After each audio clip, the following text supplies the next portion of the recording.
अजी सुनते हो, 2 किलो टमाटर ले लूं? अरे हाँ ले लो, जो ठीक लग रहा है कर लो। आपकी राय नहीं मांग रही हूँ, केवल पूछ रही हूँ कि इतनी मटर आसानी से छील लोगे या फिर कुछ और कम लूं?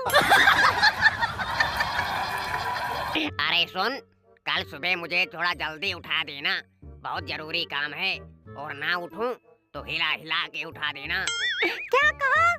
बस मेरा यही काम रह गया है, रात को भी हिला हिला के उठाऊं और सुबह को भी हिला हिला के उठाऊं। चल हट। अजी सुनो, शादी से पहले तुम मुझे होटल, सिनेमा घर और ना जाने कहां कहां घुमाते थे, लेकिन शादी होने के बाद मुझे घर से बाहर भी नहीं ले जाते। अरे पगली, कभी नेताओं को चुनाव के बाद प्रचार करते देखा है तुम? अरे तुम बहुत हसीन हो। छोड़ो ना। तुम्हारी आंखें बहुत खूबसूरत है। अजी छोड़ो ना। तुम्हारे बाल बिल्कुल रेशम जैसी है। हे भगवान। तुम्हारी आवाज कितनी सुरीली है। अब भी छोड़ दो। इतनी लंबी लंबी तो छोड़ रहा हूँ, और कितना छोड़ूं?